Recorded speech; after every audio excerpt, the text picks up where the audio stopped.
Ngiyakhuleka nina besilo, ngiyakhuleka nina bendlovu sizwe sikaPhunga noMageba esahawaqabala saphunga umlaza. Ngiyakhuleka nina bezinyane lengezengeze, nina bamabonga wosuthu, umabonga kabulali uyasizila.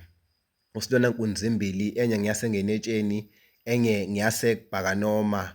Umgwazi kade nazinqapheli ezingenamadala zibadilike. Utholela komsweli elinyise eliguqile. Undaba engizwe ngimncane ngaze ngakhula ngabamdala ngayibona ngamehlo. Usifuba singungu singungubele. Nanyana sabhoboka umuntu uyawuzizwa izindaba. Obingelelayo umsizi igama isibongo uMadiya ngaphansi kwenkosi uMachi endaweni yakaMachi esigodini sasocingweni. Bantu abasha basemzwa abantu.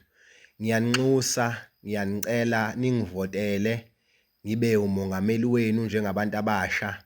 Ngibe yizwi lenu njengabantu abasha kuzo zonke ingqinamba esibhekene nazo sabantu abasha.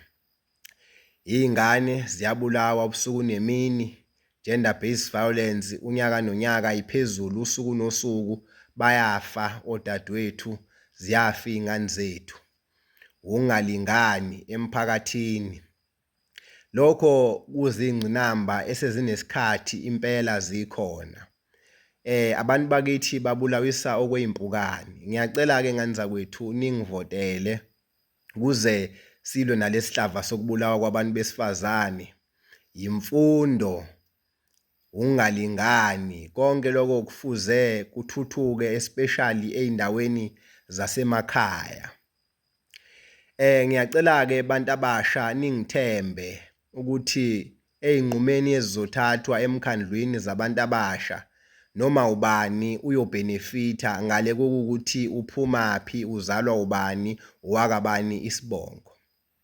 Ziningi ingqinamba esibhekene nazo. Abantu abasha abayitholi imisebenzi, bahlele emakhaya, banomatikuletsheni, bafundile bagogoda abanye, kepha imisebenzi ayikho.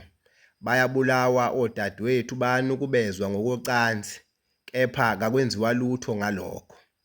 Ngiyacela ke sizwe sikaPhunga noMageba ukuthi ninginikeze ithuba ngibe umongameli wenu ukuzoshintsha isimo, ukubuka isimo mawubheka usport and culture ekakhulukazi eindaweni zasemakhaya. Uyathola ukuthi kuningi ekusadinga kwenziwe, kuningi ekufanele kwenziwe. Ukuthuthukiswa komnotho, ukuthuthukiswa kwamakhono, abantu abasha, ukucijwa kwabantu abasha, ukufundiswa kwabantu besilisa ukuyiphatha ekhaya, ukufundiswa kwabantu besilisa ukuthi umuntu wesifazane uphathwa kanjani. Bafundiswe abantu abasha imisebenzi yezandla njenganalokhu imisebenzi inqabile ezweni jikelele. Ngiyacela ke ukuthi ningivotele ngey'23 zikaJanuwari lapha eHarding Town Hall. Ngibe umongameli wenu, ngibe yizwi, ngibe isigijimi ukuzama ukushintsha isimo. Emaklinikhi abantu bahlala ama-hour beyothola usizo ngenxa yokugcwala, ukungabikho kwabasizi, onesi bancane. Ezikoleni sinenkinga, othisha bayashoda, abafundi bagcina sebesokola ukuthola imfundo ngendlela efanele. Siyacela ke ukuthi sibambisane, ningivotele, sishintshe isimo. We need change, not tomorrow.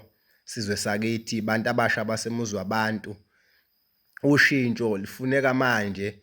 Sifuna ukubona abantu abasha bethuthuka, amakhono, ukulingana, konke lokho sifuna ukukubona kwenzeka.